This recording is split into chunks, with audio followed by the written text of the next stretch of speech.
इस वक्त जी हमारे साथ मौजूद हैं कसूर में हमारे नुमाइंदा आसिफ कसूरी, उनसे हम बात करते हैं इस केस के हवाले से। जी आसिफ बताइएगा। जी, ये थाना सदर कसूर के हदूद में ये एक अंदोनाक वाक़या था। पुलिस के लिए एक चैलेंज था कि ये एक अंधा कत्ल था कि कौन इसको कत्ल करके चला गया है। ये वाक़या कुछ इस तरह है कि एक ख़तून और जो उसका खावंद है, इनके आपस में लड़ाई चल रही थी और इसी दौरान जो ख़तून थी वो खुला उन्होंने दायर कर दी थी और उसी दौरान उसी खतून ने किसी और शख्स के साथ नजायज़ तलकात भी बना रखे थे उस औरत ने। तो जब इसके शोर को पता चला कि इसने तो नजायज़ तलकात किसी और के साथ बना रखे हैं, तो उसने इसको मारा पीटा और उससे पूछा वो कौन है। जब उनको पता चला कि ये बंदा है, फिर इन्होंने इस खतून के जो शोर है उन्होंने उस बंदे को बुलाया और बुलाकर उसको घर के अंदर उसको बड़ी बेदर्दी के साथ कत्ल किया, उसके जिस्म के अज़ा काट दिए और उसके बाद कत्ल करने के बाद ये फरार हो गए। तो ये एक बड़ा एक अंदोनाक वाक़या था कसूर के अंदर, लर्ज़ाखेज़ वारदात थी। ये एक लर्ज़ाखेज़ वारदात थी। एक शख्स को बड़ी बेरहमी से कत्ल किया जाता है, फिर उसके जिस्म के हिस्सों को काट दिया जाता है। आज के इस प्रोग्राम जुर्म बेनकाब में हम इसी जुल्म और जुर्म को बेनकाब करेंगे।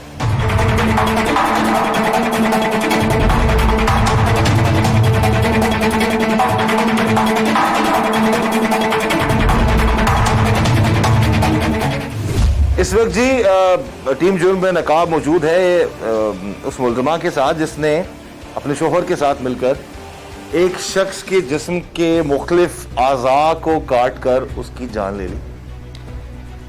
बात करते हैं जी, क्या वजूहात हैं, क्या बात हुई, क्यों इतना गुस्सा था उस शख्स पर कि उसको इतना बेदर्दी से इन लोगों ने कत्ल कर दिया।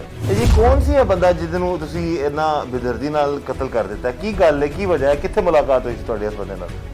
सर कपड़े वाली दुकान ते मुलाकात हुई सी पहली। किदे नाल? इस बंदे नाल? जी रशीद नाम से उन्हें। फिर ते असी एक दूसरे का नंबर ले लिया सीगे। अच्छा। तकरीबन 20-25 दिन मेरी फोन ते राबता होया ते उन्हें मैनू यह दसिया सी कि मेरी वालदा ते वालद भी है ते मेरे भैन भाई भी है, असी एक साथ ही रहने हैं।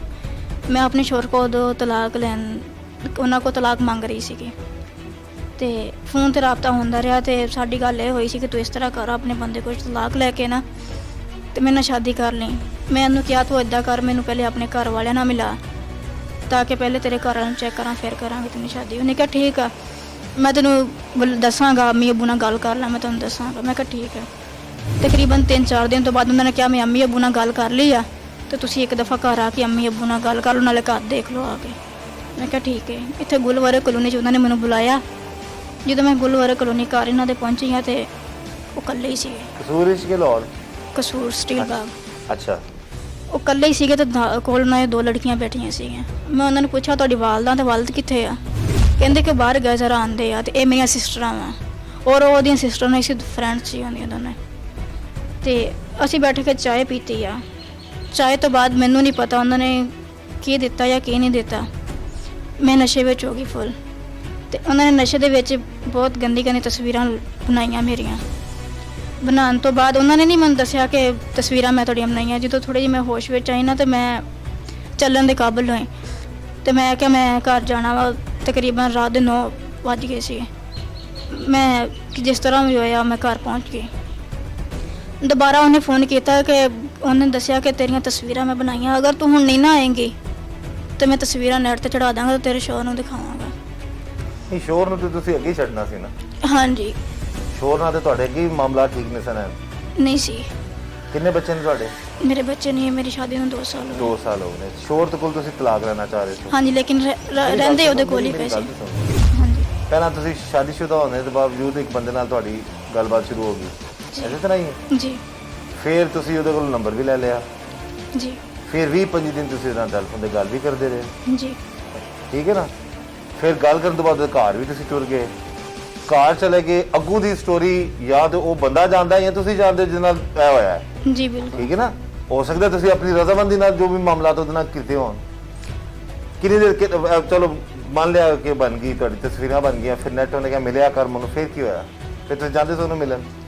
तकरीबन 15 दिन मैं इन्हां कोल आई हाँ। 15 दिन ओहदे कोल जांदे रहे तुसीं? आंदी रही हैं।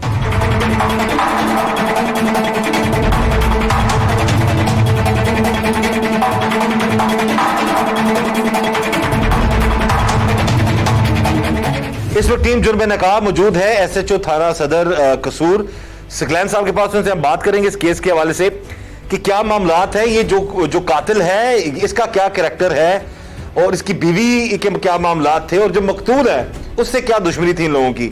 अच्छा सलाना साहब बताइएगा, ये ब्लाइंड मर्डर आप लोगों ने ट्रेस किया डीपीओ साहब के अहकामात पर। फर्स्ट ऑफ ऑल तो ये बड़ा एक इंपॉर्टेंट केस था, पता ही नहीं था इतने बेरहमी से शख्स के अज़ा काट कर उसको कत्ल कर दिया गया। आप बताइए कि क्या मामला क्या है ये सारा। 11 मार्च को रात कोई 8 साढ़े 8 बजे कॉल मौसूल होती है 15 की कि घर में से स्मेल आ रही है और मोस्ट प्रोबेबली यही है कि कोई बंदा अंदर मुर्दा पड़ा हुआ। हम फौरी तौर पे वहाँ पे गए, जाके गेट तोड़ जब देखा तो बड़ी नगुफ्ता बे हालत थी डेड बॉडी की, बंदा मर्डर हुआ पड़ा था, उसके अज़ा कटे हुए थे। हमने फौरी तौर पे वहाँ पे PFSC की टीम्स मंगवा ली, क्राइम सीन की टीमें मंगवा ली और हमने जो अवेलेबल सोर्सेज थे फौरी हमने अरेंज कर लिए वहाँ पे। और जब इसकी लाश की हालत देखी तो दो चीज़ें थी, या तो ये मर्डर फॉर ऑनर किलिंग हो सकता था और सेकंड जो आ रहा था कोई एनिमिटी हो सकता था, दुश्मनी हो सकता था। दोनों एंगल्स पे हमने काम स्टार्ट कर दिया। फौरी तौर पे जियो फेंसिंग की टीमें भी वहीं पे बुलवा ली, जियो फेंसिंग स्टार्ट करवा दी। अब हमें एग्जैक्ट टाइम का नहीं पता था कि ये बंदा किस वक्त मर्डर हुआ, कौन करके गया। यहाँ पे अकेला रहता था, कोई उसका विटनेस नहीं था, टोटली ब्लंट केस था, क्लूलेस केस था, ब्लाइंड केस था। लेकिन हमने अल्लाह का नाम लेके अपना काम शुरू कर दिया। जब इर्द गिर्द से पता किया तो पता चला कि इसके पास एक लड़की रह रही थी कोई 8-9 दिन से। तो हमने वहाँ से अपनी वर्किंग स्टार्ट की। उस लड़की का किसी को भी, इसके अजीज़ों कारों में से, इसके हमसायों में से किसी को नहीं पता था ये लड़की कौन है। सिर्फ एक बंदे ने छोटा सा क्लू दिया जो वहाँ का चौकीदार था कि मैंने बच्ची से पूछा था कि तुम कहाँ पे रहती हो, तो उसने बताया कि हम किराए पे रहते हैं और उस जगह का भी नहीं पता था। सिर्फ उसने एक निशानी ये बताई कि उसके पास जिस जगह पे हम लोग रहते हैं वहाँ पे पुराने घर हैं सिखों के। यहाँ से हमने फौरी तौर पे अपनी टीम डिस्पैच की। हम यहाँ से फिरोजपुर रोड पे निकल पड़े, दूसरी टीमों को दूसरे कामों पे छोड़ दिया, लेकिन मैं खुद निकल पड़ा टीम को लेके कि रोड पे देखें कौन कौन से ऐसे गांव हैं जिसमें पुराने सिखों के घर अभी भी मौजूद हैं। उसमें सबसे पहले पक्की हवेली आई, वहाँ पे देखा, वहाँ पे कोई घर थे थोड़े से, वो सारे सर्च किए, हमें कोई चीज़ ना मिली। हम आगे चले गए, आगे एक गाँव आता है नबी बख्श, पता चला कि वहाँ पे भी घर हैं। वहाँ पे जैसे मर्दमशुमारी करते हैं उस तरह से हमने कोई 150 के करीब घर ऐसे सर्च किए, उनके सारा बायोडाटा लिया और साथ में वो बच्ची के जो हमें नए नक्श बताए गए थे वो लोगों से पूछते गए। तो वहाँ पे एक जनरल स्टोर वाला था, जब उससे पूछा उसने कहा हाँ इस नए नक्श की एक जो लड़की थी वो इधर रहश पजीर थी, किराए पर रहती थी, लेकिन वो चले गए। मैंने पूछा कहाँ पे, उन्होंने बताया कि वो बासफा फैक्ट्री है उसके सामने गंदे नाले के ऊपर ना मकान है, वहाँ पे थे। हम उधर चले गए, वहाँ के जो मालिक मकान को बुलाया, उसने कहा हाँ बिल्कुल हमारे पास रिहाइश पजीर थे ये लोग। उनसे पूछा अगर रिहाइश पजीर थे तो हमें इनका किराएदारी का दे दे फॉर्म।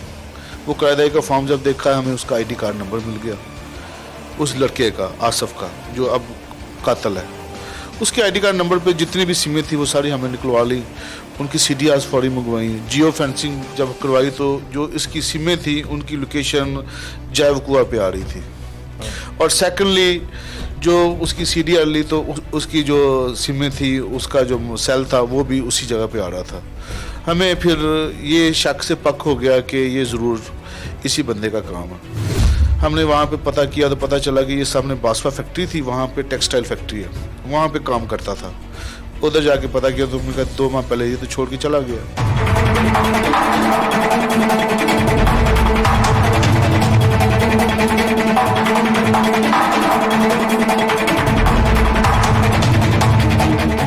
इस वक्त जी हमारे साथ मौजूद है वो मुलजिम जिसने एक शख्स को बड़ी बेरहमी से उसके जिस्म के मुख्तलिफ हिस्से काट कर उसकी जान ले ली। इसे हम बात करते हैं क्या दुश्मनी थी इसकी उसके साथ और इसने इतना बड़ा जुल्म क्यों किया। क्योंकि जब पुलिस को वो शख्स की जब लाश जो है वो मिली है उसकी हालत बड़ी ख़राब थी और बड़ी बेदर्दी से उसे कत्ल किया गया। शख्स को नाम क्या तुम्हारा? आसिफ अली। क्या करते हो? टेक्सटाइल कंपनी में काम करता हैं। क्या वजह है, क्यों तुमने इतने जालमाना तरीके से इस शख्स को कत्ल कर दिया? कब से जानते तुम इस शख्स को, क्या मामला था? मैं इसको तकरीबन 5 दिन से जानता था। अच्छा। पहले मेरी मुलाकात इसके साथ नहीं हुई थी। कैसे जानते थे? कैसे मुलाकात हुई? ये मोबाइल पे ही बात हुई थी और फिर मैंने इसको बुलाया। ये वाइफ के नंबर मोबाइल से नंबर निकला था जी। वाइफ के मोबाइल से नंबर निकला था? जी हम दोनों एक ही मोबाइल इस्तेमाल करते थे अच्छा, जी। क्या बात और है? बात यही मिलने की हुई थी और एक दफ़ा मैं इसका पीछा करते हुए गया हूँ इसके घर पे जिधर ये बैठा क्या था। क्या तुम्हें शक क्या था तुम्हारी बीवी पे? मुझे शक यही था कि ये कोई गलत करती है, क्योंकि ये वाइफ मेरी। यानी कि तुम्हारी बीवी के नाजायज ताल्लुकात हैं उस शख्स से, तुम्हें ये जी, लगता था? मुझे ऐसा लगता था। ऐसा लगता था या ऐसा था वाकई? ऐसा लगा तो फिर मैंने इसका पीछा किया फिर जी। क्या लगा तुम्हें? फिर जब ये डेरे पे जाती है और उधर से मैं इसके जब पीछे गया और उधर से एक दफ़ा तो मैं इसको ले आया था, और दूसरी दफ़ा जब मुझे पता चलता है कि ये इसका नशा भी करती है। अच्छा, 2-3 मैंने इससे भी पूछा कि ये कितनी दफ़ा इस्तेमाल किया है। इन्होंने मुझे बताया कि 2-3 दफ़ा किया है, ज़्यादा दफ़ा नहीं है। कहाँ से लगा? और इसने मुझे रशीद का बताया क्या बताया तुम्हें? कि मैं उधर जाती हूँ और उधर मैं ये इस्तेमाल क्यों करती जाती हूँ। ये पहले एक दफ़ा तो गई है कि उसने बुलाया था कि घर पे मेरी अम्मी है या आपियाँ हैं, वो मिलना चाहती हैं या मैं उनसे वो आपको तुम्हारी मिलवाऊंगा। बीवी से हमारी बात हुई, वो कहती है जी कि मैं अपने खावंद से तलाक लेना चाहती थी 5 महीने से, और मैंने तलाक दायर भी कर दी हुई थी। तलाक लेके मैं उस शख्स से शादी करना चाहती थी। सर जब मुझे इसने बताया है मैंने उसी वक्त अपने घर वालों को, इसके घर वालों को भी बुलाया है और वो इधर से इसको लेके गए हैं। लेके तो गए हैं, जी। फिर उस शख्स को कत्ल करने का क्या तुम्हारा? मैं सर उसको, मेरी एक तो उसके साथ कोई दुश्मनी भी नहीं थी और दूसरा मैं उसको जानता भी नहीं था। मैंने उसका देना था 1500 रुपये। जब मैं उसको 1500 रुपये दे रहा हूँ और वो मुझे कह रहा है कि मैंने ये पूरे कर लिए हैं, बस यही वजह है कत्ल की। और मेरी उसके साथ 1500 रुपया तुमने क्यों लिया? सर वो इसकी तबीयत ख़राब थी ना, इधर ललियानी में ये आया था। मेरे से पहले ये उसके पास मौजूद था, डॉक्टर के पास। और उधर जब मैं गया हूँ पैसे देने लगा और उसने बोला नहीं रहने दो।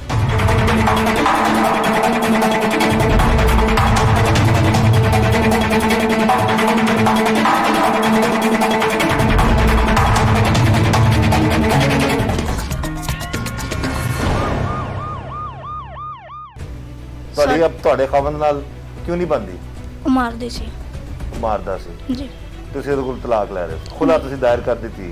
ਜੀ ਠੀਕ ਹੈ, ਤੇ ਫਿਰ ਉਹਦੇ ਦੌਰਾਨ ਇਸ ਬੰਦੇ ਨਾਲ ਤੁਹਾਡੇ ਗਲਤ ਤਲਕਾਤ ਬਣ ਗਏ? ਜੀ ਔਰ ਜੋ ਦੇਖਿਆ ਕਿ ਇਹ ਹੁਣ ਬੁਲਾਣੋਂ ਨਹੀਂ ਹਟ ਰਿਹਾ ਹੈ, ਜਾਨ ਨਹੀਂ ਛੱਡ ਰਿਹਾ ਮੇਰੀ, ਮੈਂ ਉਹਨਾਂ ਨੇ ਪੁੱਛਿਆ ਕਿ ਤੂੰ ਹੁਣ ਜ਼ਿਆਦਾ ਦੇਰ ਘਰ ਬਾਹਰ ਰਹਿੰਦੀ ਆ, ਮੈਨੂੰ ਦੱਸ ਤੂੰ ਕਿੱਥੇ ਜਾਂਦੀ ਆ। ਮੈਂ ਉਹਨਾਂ ਨੂੰ ਫਿਰ ਮਜਬੂਰ ਹੋ ਕੇ ਦੱਸਿਆ ਮੈਂ ਕਿ ਇਸ ਤਰ੍ਹਾਂ ਰਸ਼ੀਦ ਨਾਂ ਦਾ ਬੰਦਾ ਵਾ ਤੇ ਇਸ ਤਰ੍ਹਾਂ ਕਰਕੇ ਮੇਰੀਆਂ ਤਸਵੀਰਾਂ, ਤੇ ਮੈਂ ਇਸ ਲਈ ਜਾਣੀ, ਮੇਰੀ ਮਜਬੂਰੀ ਆ ਜਾਣਾ ਉਹਦੇ ਕੋਲ ਹੁਣ। ਇਹ ਤਸਵੀਰਾਂ ਲੱਭੀਆਂ? ਜੀ ਉਹਨਾਂ ਨੇ ਮੈਨੂੰ ਦਿਖਾਈਆਂ ਸੀ, ਉਹਨਾਂ ਦੇ ਟੱਚ ਮੋਬਾਈਲ 'ਚ ਸੀ, ਮੈਨੂੰ ਉਦੋਂ ਦਿਖਾਈਆਂ ਸੀ, ਲੇਕਿਨ ਹੁਣ ਉਹ ਮੋਬਾਈਲ ਕਿੱਥੇ ਆ ਕਿੱਥੇ ਤੁਸੀਂ ਨਹੀਂ ਬੰਦਾ ਮਾਰ ਦਿੱਤਾ, ਉਹਦੇ ਜਿਸਮ ਦੇ ਆਜ਼ਾਦ ਤੁਸੀਂ ਕੱਟ ਕੇ ਉਹਨੂੰ ਖਤਮ ਕਰ ਦਿੱਤਾ, और साडा ਗੱਲ तो ਇੱਥੇ ਰਹਿ ਗਈ फिर ना साडा काफी झगड़ा होया इस गल तो। जी। नाज़रीन अब यहाँ पर एक चीज बड़ी इंपॉर्टेंट है कि नॉर्मली ऐसा होता है कि दोनों गुनहगार हैं, दोनों ने गलत किया, बल्कि अब तो तीनों हो गए ना, इसका खामद भी कातिल बन गया। मामला ये होता है, अंडरस्टैंडिंग होती है, अपनी मर्जी से सारे मामला चल रहे हैं, शोहर से तलाक ले ली, तलाक लेने के लिए दावा दायर कर दिया और सारी चीजें चल रही हैं, और उसके बाद फिर अपने ही शोहर के सामने मजलूम बन के और उस बंदे को जिस बेदर्दी से कत्ल किया इन दोनों मियाँ बीवी ने, वो सोच के इंसान के रोंगटे खड़े हो जाए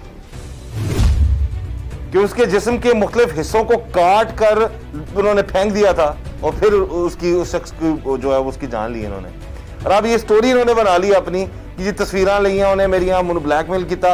मुस्लिमियत का जो एक लिबादा है, इससे पहले मैं एक प्रोग्राम कर चुका जिसमें एक बीवी ने एल्फी आंख मुंह और कानों में डालकर अपने शोहर को मार दिया था, और वो यही कह रही थी जी कि मेरा शोहर जो है, वो मामला बाद में पता ये चलते हैं कि वो खुद किसी नेटवर्क के साथ, जो जिस्म फरोशी का नेटवर्क है, उसके साथ काम कर रही थी। अब यहाँ पर जो शख्स ने इनके साथ गलत ताल्लुकात बनाया या इन्होंने बनाया, दोनों ने गलत किया और फिर खुद मजलूम बन गई शोहर के सामने, और शोहर ने और इन्होंने मिलकर उसको मार डाला। अच्छा, फिर अगली गल की हुई? फिर तुसी ਤੁਹਾਨੂੰ ਫੋਟੋਆਂ ਨਹੀਂ ਲੱਭੀਆਂ? जी नहीं आपसे मैं मेरी गल तो जी सुन लो ना, मेरी अर्ज सुन लो। जी। ਤੁਹਾਨੂੰ ਤਸਵੀਰਾਂ ਨਹੀਂ ਲੱਭੀਆਂ, जी ਬੰਦਾ ਤੁਸੀਂ ਮਾਰ ਦਿੱਤਾ। जी नहीं मैं ਇੱਥੇ ਨਹੀਂ ਸੀ ਜਦੋਂ ਕਤਲ ਹੋਇਆ। ਅੱਛਾ, ਫਿਰ ਕੀ ਹੋਇਆ? ਮੈਂ ਫਿਰ ਸਾਡਾ ਮੇਰਾ ਤੇ ਆਸਿਫ ਯਾਨੀ ਕਿ ਜਿਹੜਾ ਮੇਰਾ ਸ਼ੋਹਰ ਸੀ, ਅੱਛਾ, ਸਾਡਾ ਕੀ ਕਾਫੀ ਨਾਮ ਹੈ ਤੁਹਾਡੇ ਸ਼ੋਹਰ ਦਾ? ਆਸਿਫ ਆਸਿਫ। ਜੀ, ਮੇਰੀ ਵਾਲਦਾ ਨੂੰ ਤੇ ਵਾਲਿਦ ਨੂੰ ਬੁਲਾਇਆ ਤੇ ਬੁਲਾ ਕੇ ਮੈਨੂੰ ਉਹਨਾਂ ਦੇ ਨਾਲ ਭੇਜਤਾ ਜ਼ਿਲ੍ਹਾ ਬਹਾਵਲ ਨਗਰ, ਤੇ ਆਸਿਫ ਦੇ ਵਾਲਿਦ ਤੇ ਵਾਲਦਾ ਵੀ ਆਏ ਸੀ ਇਹਨੂੰ ਲੈਣ ਵਾਸਤੇ। ਅਸੀਂ ਇੱਥੇ ਕਿਰਾਏ ਤੇ ਕਿਹਨੂੰ ਮਕਾਨ ਲੈਣ ਲਿਆ ਵਾਸਤੇ? ਸੀ ਆਸਿਫ ਨੂੰ, ਅੱਛਾ, ਉਹਨਾਂ ਦੇ ਵਾਲਦਾ ਤੇ ਵਾਲਦ ਉਹਨੂੰ ਲੈਣ ਆਏ ਸੀ। ਤੁਹਾਡੇ ਖਾਵੰਦ ਤੁਹਾਡੇ ਕੋਲ ਪੁੱਛਿਆ ਤਾਂ ਤੁਸੀਂ ਦੱਸਤਾ ਕਿ ਇਹ ਬੰਦਾ ਫਲਾਣਾ ਬੰਦਾ ਨੂੰ ਬਲੈਕਮੇਲ ਕਰਦਾ ਬਕੌਲ ਤੁਹਾਡੇ। ਜੀ, ਤੇ ਮੇਰੇ ਉਸ ਤੋਂ ਬਾਅਦ ਫਿਰ ਕੀ ਹੋਇਆ? ਅਗਲੀ ਗੱਲ ਦੱਸੋ। ਮੇਰੇ ਅੰਮੀ ਅੱਬੂ ਕਹਿੰਦੇ ਸੀ ਨਾ ਤੁਸੀਂ ਇਸ ਬੰਦੇ ਕੋਲ ਰਹੋਗੇ ਨਾ, ਉਹ ਬਲੈਕਮੇਲ ਤੁਹਾਨੂੰ ਕਰੇਗਾ ਤਾਂ ਤੁਹਾਨੂੰ ਅਸੀਂ ਆਪਣੇ ਕੋਲ ਹੀ ਲੈ ਜਾਂਦੇ ਆ। ਅੱਛਾ ਮੈਨੂੰ ਮੇਰੇ ਵਾਲਦਾ ਤੇ ਵਾਲਦ ਸਾਹਿਬ ਆ ਕੇ ਲੈ ਗਏ ਤੇ ਆਸਿਫ ਨੂੰ ਵੀ ਕਿਹਾ ਸੀ ਤੂੰ ਨਾਲ ਚੱਲ। ਇਹ ਕਹਿੰਦਾ ਮੈਂ ਰਾਤ ਰੁਕ ਕੇ ਸਵੇਰ ਤੱਕ ਸਮਾਨ ਵਗੈਰਾ ਯਾਨੀ ਕਿ ਇਕੱਠਾ ਕਰਕੇ ਨਾ ਤੇ ਆ ਜਾਵਾਂਗਾ। ਅਸੀਂ ਚਲੇ ਗਏ ਆ ਤੇ ਤੀਸਰਾ ਦਿਨ ਆਸਿਫ ਗਿਆ ਵਾ, ਕਤਲ ਕਰਕੇ ਗਿਆ, ਲੇਕਿਨ ਇਸਨੇ ਕਤਲ ਕਰਕੇ ਜਾ ਕੇ ਵੀ ਨਹੀਂ ਦੱਸਿਆ ਕਿ ਮੈਂ ਕਤਲ ਕੀਤਾ। ਮੈਨੂੰ ਉਸ ਦਿਨ ਕਤਲ ਦਾ ਪਤਾ ਚੱਲਿਆ ਜਿਸ ਦਿਨ ਪੁਲਿਸ ਪਕੜ ਕੇ ਮੈਨੂੰ ਲੈ ਕੇ ਆਈ ਤੁਹਾਨੂੰ ਫਿਰ ਪੁਲਿਸ ਨੇ ਕਿਉਂ ਫੜਿਆ ਤਫਸ਼ੀਸ਼ ਵਿੱਚ। ਹੈ? ਤਫਸ਼ੀਸ਼ ਵਿੱਚ ਕਿਉਂਕਿ ਆਸਿਫ ਨੇ ਮੇਰਾ ਨਾਮ ਲਿਆਤਾ ਸੀਗਾ ਕਿ ਇਹਦੀ ਵਜ੍ਹਾ ਤੋਂ ਮੈਂ ਕਤਲ ਕੀਤਾ। ਵਜ੍ਹਾ ਤੇ ਤੁਸੀਂ ਹੋ ਨਾ, ਜੀ ਬਿਲਕੁਲ ਵਜ੍ਹਾ ਮੈਂ ਬਣੀ ਹੈ, ਲੇਕਿਨ ਮੈਂ ਕੀਤਾ ਨਹੀਂ ਹੈ। ਨਾ ਤੁਸੀਂ ਉਸ ਬੰਦੇ ਨਾਲ ਗਲਤ ਤਲਕਾਤ ਬਣਾਉਂਦੇ, ਨਾ ਤੁਸੀਂ ਉਸ ਜੀ। ਬੰਦੇ ਨੂੰ ਫੋਨ ਦਿੰਦੇ, ਨਾ ਜੀ। ਕੱਪੜੇ ਵਾਲੀ ਦੁਕਾਨ ਤੇ ਤੁਸੀਂ ਉਹਦੇ ਨਾਲ ਜੁੜਾ ਵੇ ਉਹਨੂੰ ਵੇਖਦੇ।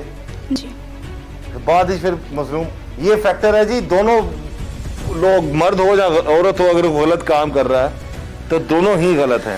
और बाद में फिर बाज़ औक़ात जो औरत होने का फ़ायदा उठाया जाता है और फिर खुद मजलूम अपने आप को बना दिया जाता है।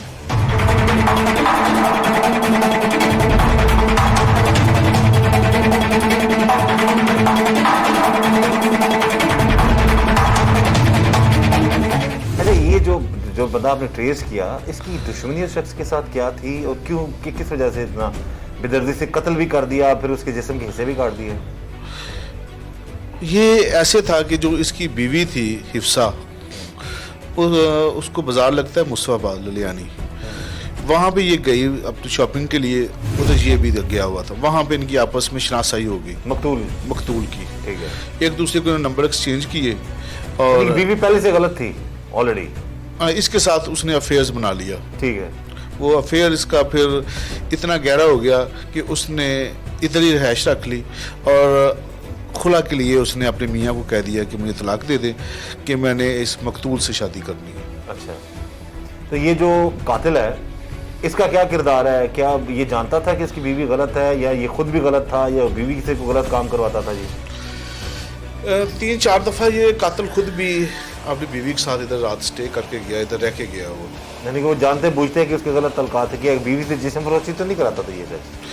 ये एक अलग मैटर है, ये तो फर्दर जब इंटेरोगेशन करेंगे तो चीज़ें सामने आएंगी। यानी कि अब तक नहीं सामने आई? अब तक सामने नहीं आई। अच्छा।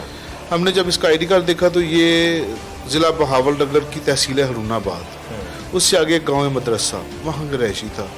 हमने फौरी यहाँ से टीमें डिस्पैच कर दी उधर। हमें वहाँ पे कोई 5 से 6 दिन लगे इसको ट्रेस करने में। वहाँ पे ट्रेस किया और इसको और हिफ्सा को लेके फिर आ गए यहाँ पर आ गए। ये दोनों इकट्ठे रह रहे थे वहाँ पे? वहाँ पे इकट्ठे रहे कत्ल के बाद? लेकिन हिफ्सा को नहीं पता था कि वो मर्डर हो चुका है।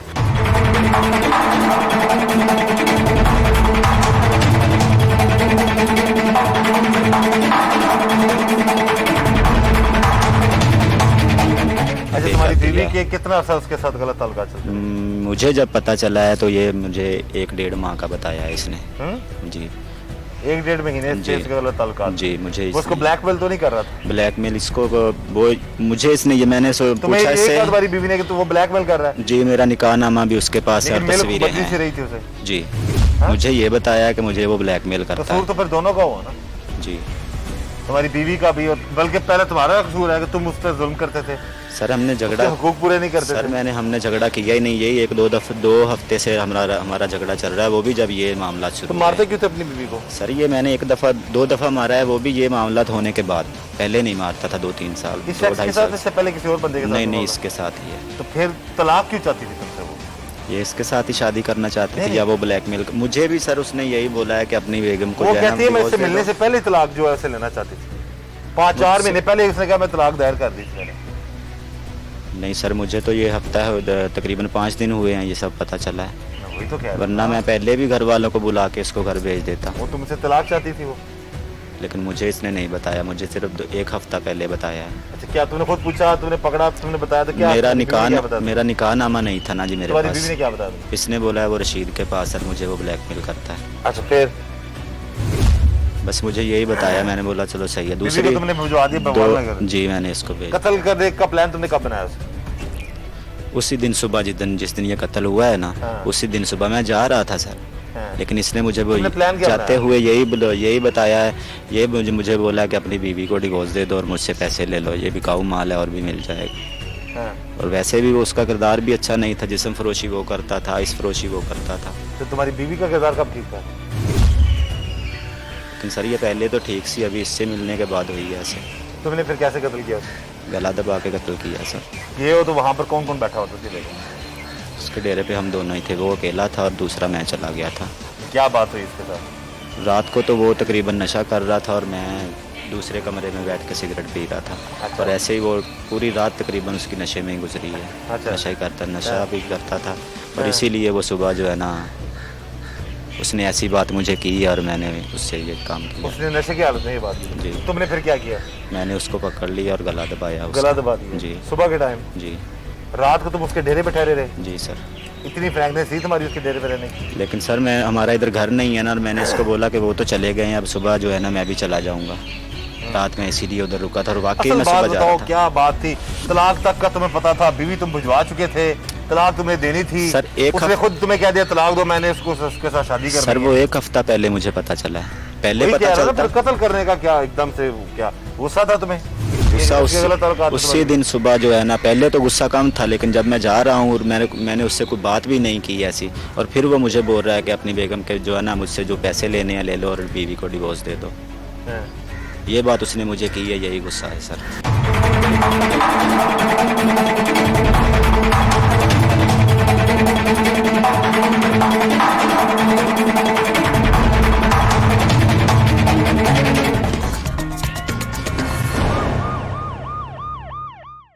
अब ये जो शख्स है इसने फिर क्या इंकशाफ किया कि इसने क्या किस वजह से मारा उसको?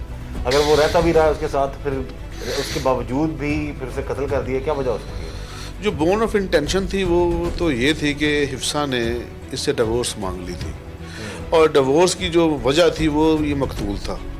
वो चाह रही थी कि आसफ से खुला लेके तो वो इससे शादी कर ले, वो इसको छोड़ना नहीं चाह रहा था। इसलिए उसने एक दिन पहले, कत्ल से पहले, अपने माँ बाप और हिफ्सा के माँ बाप दोनों को भेजा इधर। वो हिफ्सा को लेके चले गए वापस राजी खुशी। जब वो चले गए तो वेरी नेक्स्ट डे वो आ गया, खुद आ गया। उसने रात इसके पास स्टे की और जैसे ही उसको मौका मिला उसने उसकी औजारबंद से इसका गला दबाया, और ये जब मर गया उसके बाद इसके अज़ा काटे। वहाँ से चला गया? वहाँ से चला गया, क्योंकि रहता अकेला था, किसी को नहीं पता था। और जब डेड बॉडी खराब हुई। अब इस कत्ल में बीवी का सिर्फ ये रोल है कि उसकी वजह से कत्ल हुआ है, उसने खुद तो कत्ल नहीं किया? वो नहीं, बीवी का मर्डर में सिर्फ रोल इतना है कि उसकी वजह से हुआ। यानी कि वो गलत तल्कात ना उसे बनाती, ना फिर शोहर को बताती, शायद भी कत्ल ना होता। जी बिल्कुल ऐसे ही। अगर वो अपने लिमिट्स में रहती, मकतूल भी अपने लिमिट्स में रहता, तो ये वक़्वा होना ही नहीं था। ये कातिल जो है इसके किरदार के हवाले से ऐसा तो नहीं कि अपनी बीवी से कुछ गलत काम करवाता है या किस तरह का मामला तो नहीं सामने आया? हम कुछ कह नहीं सकते, लेकिन जो अपेरेंटली लग यही रहा है, ये खुद कोई अच्छा आदमी नहीं था, कोई इतना गैरतमंद नहीं था कि गैरत में किसी ने कत्ल कर दिया हो। अच्छा, ये पैसे लेता था शख्स से? हो सकता है कि पैसे लेता हो सकता है। ये नशा भी करता है? ये नशा भी करता है। ये कातिल जो है ये चर्स वगैरह पीता है। ये जिन मामला सारे सामने आ चुके हैं, कत्ल ट्रेस हो चुका है। कातिल के हवाले से एसओजी साहब ने बता दिया आज किस तरीके से इस अंधे कत्ल का सुराग लगाया, और इस हवाले से एक बड़ा एक लर्ज़ाखेज़ वाक़या था जिसको डीपीओ कसूर के अहकामात पर, सुहेब अशरफ साहब के अहकामात पर जो एसएचओ थाना सदर है सकलैन और उनकी टीम ने इसको सॉर्ट आउट किया है। बहरहाल बुरा करेंगे तो बुरा होगा जी, बुरे मामला से बचें, अपने आप को ऐसे मामला से बचाएं, नहीं तो अंजाम ऐसा ही होगा। और अगेन इस पूरी स्टोरी से, इस पूरे केस से एक सबक जरूर मिलता है कि गलत लोग, गलत मर्द हो या गलत औरत हो, उनके चक्रों में पड़कर अपनी जिंदगी बर्बाद मत करें। इस गलत औरत की वजह से एक शख्स कत्ल हो गया और एक शख्स जो कातिल बन गया, अब वो उसके बाद फिर अब जो मर्जी करती फिरे। इसलिए बुरे लोगों से, बुरी औरतों से, बुरे लोगों से आप बचें ताकि आपका अंजाम इस तरह ना हो सके।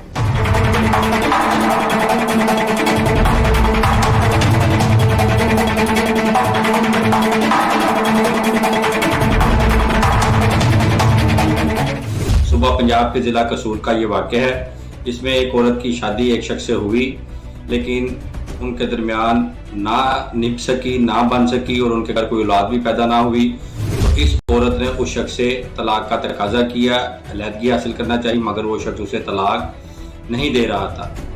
इस दौरान इस औरत की इलाके के कपड़े की दुकान के ऊपर किसी और शख्स से दोस्ती हो गई और उन्होंने आपस में अपने टेलीफोन नंबर एक्सचेंजेस किए और फिर ये मामला चलता रहा। और जब ये बात का इल्म उस औरत के शोहर के इल्म में आया तो इस औरत ने फौरी तौर पर अपना बयानिया बदला और कहा कि ये शख्स उसे तंग व परेशान कर रहा है, ब्लैकमेल कर रहा है, जिसकी तैश व रंजिश में आकर उस औरत के शोहर ने उस शख्स को जाकर कत्ल कर दिया, उसका गला दबा दिया और उसके जिस्म के अज़ा काट डाले। तो ये एक जुर्म के ऊपर दोहरा जुर्म है। और वजह नाद क्या है, उस औरत ने उस शख्स से जो तल्लकात इस्तवार किए उससे ये अपने शोहर के ज़रिए कत्ल करवा दिया और शोहर से भी इस सूरत में छुटकारा हासिल हो जाएगा कि अब ये शख्स भी जेल की सलाखों के पीछे जाएगा। तो हमारे माशरे में ऐसी नफ्सियात और ऐसे अमल जो बढ़ते जा रहे हैं और ऐसे नत नए तरीके से जराइम के सामने आ रहे हैं शक्लें, तो ये एक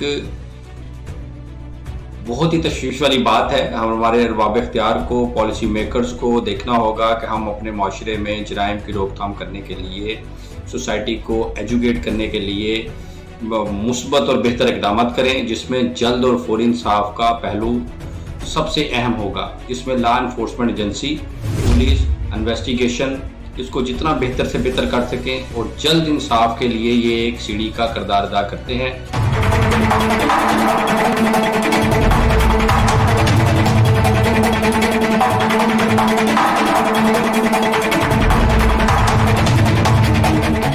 अच्छा, वो मार दिया, उसको कत्ल कर दिया बकौल आपके, आपको नहीं पता था? जी नहीं। अच्छा, फिर उसके बाद क्या हुआ? उस तो बाद उसने क्या बताया आपके शोहर को कि उसने कैसे मारा उसको?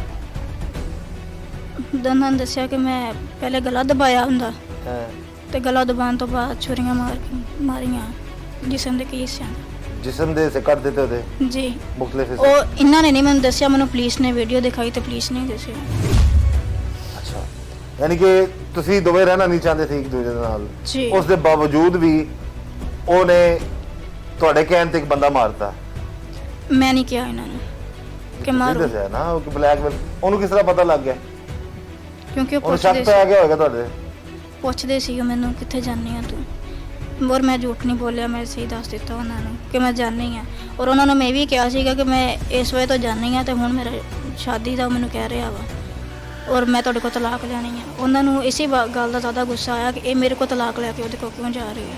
ਨਹੀਂ ਤੇ ਤੁਸੀਂ ਤਲਾਕ ਦਾਇਰ ਨਹੀਂ ਸੀ ਕੀਤੀ? ਉਹਨੂੰ ਨਹੀਂ ਸੀ ਪਤਾ ਤੁਹਾਡੇ ਸ਼ੋਹਰ ਨੇ ਤਲਾਕ ਦਾਇਰ ਕੀਤੀ? ਜੀ ਉਹਨਾਂ ਨੂੰ ਪਤਾ ਸੀ, ਦੱਸਿਆ ਸੀ ਮੈਂ ਉਹਨਾਂ ਨੂੰ। ਔਰ ਜਦੋਂ ਹੀ ਮੈਂ ਤਲਾਕ ਦਾ ਨਾਮ ਲੈਂਦੀ ਇਹ ਬਹੁਤ ਮਾਰਦੇ ਸੀ ਮੈਨੂੰ।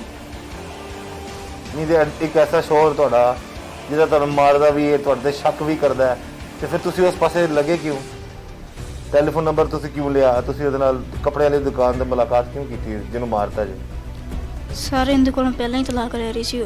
ਮੇਰਾ ਰਸ਼ੀਦ ਨੇ ਨਾਲ ਤਾਂ 2 ਮਹੀਨਿਆਂ ਤੋਂ ਤਾਲੁਕ ਸੀ, ਲੇਕਿਨ 4-5 ਮਹੀਨੇ ਤੋਂ ਮੇਰੇ ਕੋਲ ਤਲਾਕ ਮੰਗ ਰਹੀ ਸੀ। ਤਲਾਕ ਮੰਗ ਰਹੀ ਸੀ ਇਹਨਾਂ ਨੂੰ ਕਿ ਮੈਨੂੰ ਤਲਾਕ ਦੇ ਦਿਓ, ਮੈਂ ਨਹੀਂ ਤੁਹਾਡੇ ਨਾਲ ਉਹ ਰਹਿਣਾ। ਅਗਰ ਨਹੀਂ ਦੇ ਰਿਹਾ ਤੇ ਤੁਸੀਂ ਇਹਦਾ ਮਤਲਬ ਹੈ ਗਲਤ ਰਸਤੇ ਤੇ ਨਿਕਲੋਗੇ ਤੁਸੀਂ।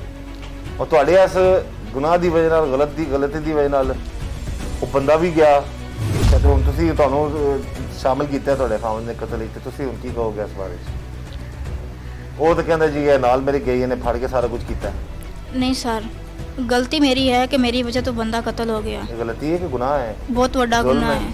ਹੈ। ਉਹ ਵੀ ਗਲਤ ਸੀ, ਲੇਕਿਨ ਮੈਂ ਕਤਲ ਦੇ ਵਿੱਚ ਹੈ ਨਹੀਂ ਸੀ, ਨਾ ਮੈਂ ਉਸ ਦਿਨ ਉਹਨਾਂ ਦੇ ਕੋਲ ਸੀ। ਮੈਂ ਜ਼ਿਲ੍ਹਾ ਬਹਾਵਲਨਗਰ ਸੀ ਆਪਣੀ ਅੰਮੀ ਉਹਨਾਂ ਦੇ ਕੋਲ। ਅੱਛਾ, ਹੁਣ ਤੁਸੀਂ ਇਹ ਦੱਸੋ ਕਿ ਹੁਣ ਇਸ ਸ਼ੋਰ ਦੇ ਨਾਲ ਤੁਸੀਂ ਰਹਿਣਾ ਚਾਹੁੰਦੇ ਜਿਹਨੇ ਤੁਹਾਡੇ ਵਾਸਤੇ ਕਤਲ ਕਰ ਦਿੱਤਾ, ਜੇ ਬਚ ਗਿਆ ਤੇ? ਜੀ ਨਹੀਂ, ਕਿਉਂਕਿ ਡਰ ਹੈ ਮੈਨੂੰ, ਹੁਣ ਇਹ ਮੈਨੂੰ ਮਾਰੇਗਾ। ਅੱਛਾ, ਜੀ ਯਾਨੀ ਕਿ ਤੁਸੀਂ ਇੱਕ ਤੇ ਬੰਦਾ ਕਤਲ ਕਰਵਾ ਦਿੱਤਾ, ਦੂਜਾ ਤੁਹਾਡਾ ਖਾਮਨ ਜਿਹੜਾ ਵੇ ਉਹਦੇ ਕਤਲ ਵਿੱਚ ਗ੍ਰਿਫਤਾਰ ਹੋ ਗਿਆ, ਤੇ ਤੁਸੀਂ ਚਾਹੁੰਦੇ 2 ਬੰਦਿਆਂ ਨੂੰ ਮਰਵਾ ਕੇ ਤੁਸੀਂ ਬਚਣਾ ਚਾਹੁੰਦੇ ਹੋ? ਨਹੀਂ ਜੀ। ਇਹ ਗੱਲ ਹੋ ਗਈ ਨਾ, ਵਜ੍ਹਾ ਤੇ ਤੁਸੀਂ ਬਣੇ, ਜੀ ਬਿਲਕੁਲ। ਕਤਲ ਤੁਸੀਂ ਕਰਵਾਇਆ ਬੰਦੇ ਨੂੰ ਆਪਣੇ ਖਾਮਨ ਦੇ ਕੋਲੋਂ। ਕਿਤੇ ਤੁਹਾਡਾ ਪਲਾਨ ਤੇ ਨਹੀਂ ਸੀ ਹੈ ਕਿ ਇਹਨੂੰ ਮੈਂ ਨਹੀਂ। ਉਦੋਂ ਮਰਵਾ ਦੇਣੀ ਆ, ਇਹ ਫੜਿਆ ਜਾਏਗਾ ਕਤਲ ਵਿੱਚ ਤੇ ਮੈਨੂੰ ਤਲਾਕ ਦੇ ਦਿੰਦਾ ਨਹੀਂ ਹੈ, ਮੈਂ ਫ੍ਰੀ ਹੋ ਜਾਵਾਂਗੀ? ਨਹੀਂ ਜੀ, ਇਹ ਸਜ਼ਾ ਤੇ ਤੁਹਾਨੂੰ ਕੁਝ ਨਾ ਕੁਝ ਲੱਭਣੀ ਚਾਹੀਦੀ ਹੈ ਨਾ। ਬਿਲਕੁਲ ਜੋ ਮੇਰਾ ਜੁਰਮ ਹੈ ਮੈਨੂੰ ਸਜ਼ਾ ਮਿਲੇ। ਮੈਂ ਨਹੀਂ ਕਹਿ ਰਹੀ ਕਿ ਮੈਨੂੰ ਮਾਫ ਕੀਤਾ ਜਾਏ, ਜਿੱਡੀ ਮੇਰੀ ਗਲਤੀ ਹੈ ਮੈਨੂੰ ਸਜ਼ਾ ਉਹ ਮਿਲਣੀ ਸ਼ਖਸ ਚਾਹੀਦੀ ਹੈ। ਜਿੰਨੇ ਦਿਨ ਵੀ ਮਿਲਦਾ ਰਿਹਾ ਤੁਹਾਨੂੰ ਇਹ ਕਹਿੰਦਾ ਰਿਹਾ ਮੈਂ ਸ਼ਾਦੀ ਕਰਾਂਗਾ ਤੇਰੇ ਨਾਲ, ਜੀ ਉਹ ਕਹਿੰਦਾ ਸੀਗਾ ਫੌਰੀ ਤਲਾਕ ਲਓ ਇਹਦੇ। ਤੇ ਫਿਰ ਮੋਬਾਈਲ ਤੁਸੀਂ ਕਿਉਂ ਨਹੀਂ ਲੱਭਿਆ ਉਹਦਾ? ਹਾਂਜੀ, ਮੋਬਾਈਲ ਫੋਟੋਆਂ ਤੁਹਾਨੂੰ ਚਾਹੀਦਾ ਸੀ ਤੁਸੀਂ ਸਰ ਮੋਬਾਈਲ ਉਹਨਾਂ ਨੇ ਮੈਨੂੰ ਦਿਖਾਇਆ ਸੀ ਮੋਬਾਈਲ, ਜਿਸ ਦਿਨ ਮੈਂ ਗਈ ਆ ਉਹਨਾਂ ਦੇ ਕੋਲ ਸੀ, ਕਿਹਦੇ ਕੋਲ ਸੀ ਰਸ਼ੀਦ ਕੋਲ। ਜਿਹੜਾ ਕਤਲ ਹੋ ਗਿਆ ਬੰਦਾ? ਹਾਂਜੀ, ਮੋਬਾਈਲ ਉਹਨਾਂ ਦੇ ਕੋਲ ਸੀ। ਇਹ ਤੁਸੀਂ ਆਪਣੇ ਸ਼ੋਰ ਕੋਲ ਪੁੱਛਿਆ ਨਹੀਂ ਜਿਸ ਕੰਮ ਵਾਸਤੇ ਮਾਰਿਆ ਤੂੰ ਉਹ ਵੇਖ ਤੇ ਲੈਂਦਾ? ਇਹ ਪਤਾ ਮੈਨੂੰ ਨਹੀਂ ਲੱਗਦਾ ਤੁਸੀਂ ਆਪਣੀ ਕਹਾਣੀ ਆਪ ਬਣਾ ਲਈ, ਗਲਤ ਤਲਗਾਤ ਖੁਦ ਸਨ, ਆਪਣੀ ਮਰਜ਼ੀ ਨਾਲ ਤੁਸੀਂ ਸਭ ਕੁਝ ਕਰ ਰਹੇ ਸੋ। ਨਹੀਂ ਸਰ, ਉਹ ਕਹਿੰਦਾ ਸੀਗਾ ਕਿ ਮੈਂ ਕੱਟ ਦਿਆਂਗਾ ਤਸਵੀਰਾਂ ਤੇਰੀਆਂ, ਲੇਕਿन हजे नहीं, शादी तो बाद कटांगा। ये है जी मामलात, बुरे काम का बुरा नतीजा है जी। अल्लाह ताला सबको ऐसे मामलात से बचने जो है वो बचा के रखे और कभी मामलात को गलत मत होने दें अपनी ज़िंदगी में। ते ਤੁਹਾਡੀ शादी किने कराई थी ये ਤੁਹਾਡੇ ਖਾਵੰਦ ਨਾਲ? जी, रिश्तेदार है ਤੁਹਾਡਾ ਜਾਂ ਕਿਸੇ ਹੋਰ ਨੇ ਵਿਆਹ ਕਰਾਇਆ? मेरे ताए का बेटा। ਸਗੇ ਤਾਏ ਦਾ ਬੇਟਾ ਹੈ? हाँ जी।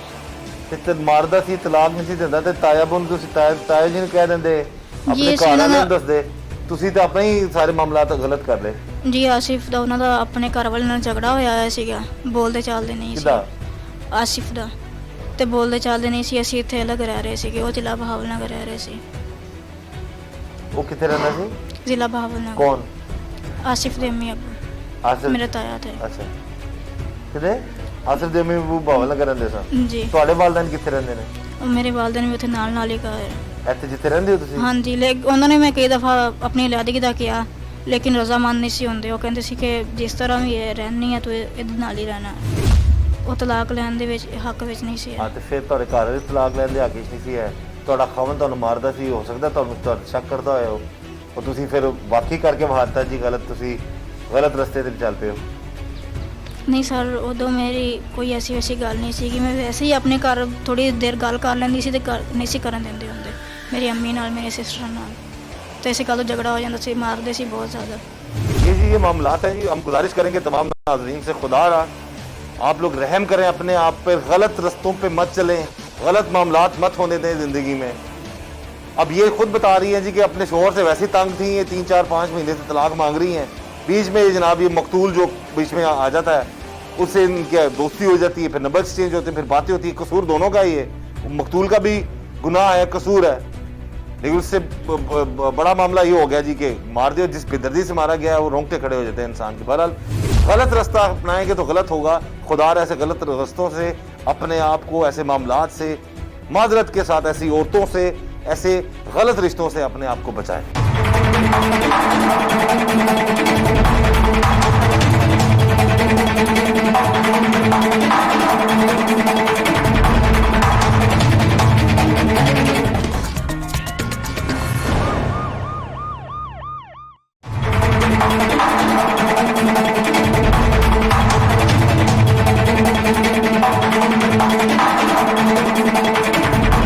जहाँ तक इस वाक़े में कानूनी निकात का ताल्लुक है तो फौजदारी निज़ाम इंसाफ जो पाकिस्तान में लागू है, criminal procedure code 1898 and Pakistan penal code 1860, तो इसमें कोई शख्स भी जो किसी दूसरे को जख्म पहुँचाता है, इंजरी पहुँचाता है, उसे के जिस्म के हिस्से काट देता है, इवन के कत्ल कर देता है, उसे फौजदारी निज़ाम इंसाफ के मुताबिक सज़ा दी जाती है। तो कत्ल की सज़ा पाकिस्तान पिनल कोड के सेक्शन 302 में वाज़ेह तौर पर मेंशन है कि सज़ाए मौत है, और इस अगर किसी वजह से सज़ाए मौत लागू नहीं हो सकती तो फिर उम्र कैद या 10 साल से 25 साल तक कैद हो सकती है, जो ट्रायल कोर्ट ने जुर्म के हक़ाइक़ को देखते हुए, इन्वेस्टिगेशन को देखते हुए देनी होती है। इस वाले वाक़े में एक शख्स ने दूसरे शख्स को कत्ल किया है, और कत्ल करने के बाद उसके जिस्म के अज़ा भी काटे हैं, तो इसमें जुर्म कत्ल के साथ साथ जिस्म के अज़ा काटने के भी सेक्शन ऑफ पिनल कोड इसमें इनकॉर्पोरेट होंगे। और जहाँ तक उस औरत का रोल है जिसकी इमा पर, जिसकी बेटमेंट के ऊपर उस शख्स ने जाकर उसे कत्ल किया, फिर उसके भी उससे मरासम और तल्लकात का सबूत पुलिस इन्वेस्टिगेशन में सामने आया है, तो उसका भी रोल आउट नहीं किया जा सकता। तो लिहाजा इस औरत के किरदार को भी इन्वेस्टिगेशन पुलिस कर रही है, और इसे फिर ट्रायल कोर्ट में भी इसे भी ट्रायल किया जाएगा, और ट्रायल कोर्ट इसके रोल के मुताबिक इसे भी जज़ा सज़ा करेगी। हमारे माशरे में जो जराइम की रेशो बढ़ रही है, और इसकी एक वजह यह भी है कि जब इंसाफ में तख़ीर हो जाए, डिले हो जाए, तो इससे भी मुल्ज़मान को एक आशीर्वाद मिलती है, और वो फिर एक जुर्म करने के बाद हलाशरी में आ जाते हैं, और वो मज़ीद जराइम का भी मंबा बन जाते हैं। तो इसलिए अरबाब इख्तियार को लॉ इन्फोर्समेंट एजेंसी को जल्द और फौरी इंसाफ के लिए इक़दाम करने होंगे, जिसमें हुकूमत वक्त को कानून साजी करनी होगी, तरामीम करनी होगी पाकिस्तान पीनल कोड में, पाकिस्तान क्रिमिनल प्रोसीजर कोड में, एविडेंस एक्ट में, ताकि जल्द और फौरी इंसाफ की राह हमवार हो।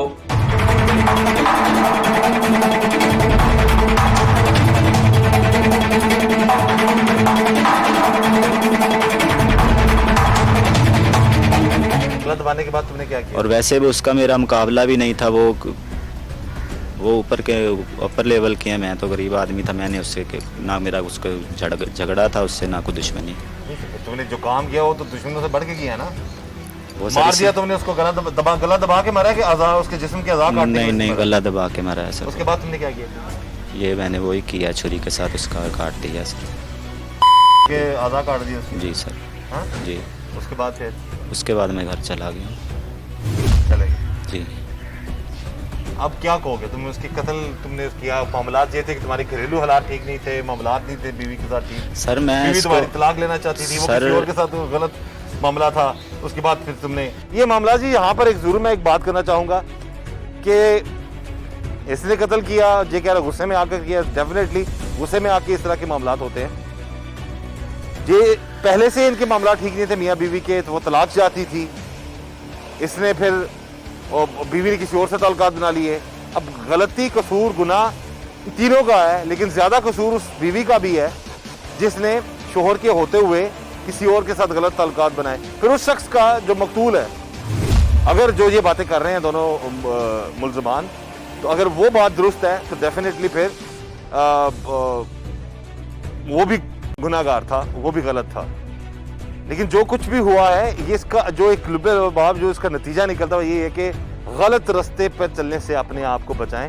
अगर आप गलत सोचेंगे, गलत करेंगे तो गलत होगा, जैसा कि ये अंजाम है आपके सामने। तो मेरे ज़हन में अब ये ख्याल नहीं आता कि मैंने तलाक तो देनी थी, बीवी मेरी गलत ऑलरेडी थी, मैंने तलाक दे दी, उसको दे देता तलाक, और मैं कत्ल ना करता, इस चक्कर में ना पड़ता।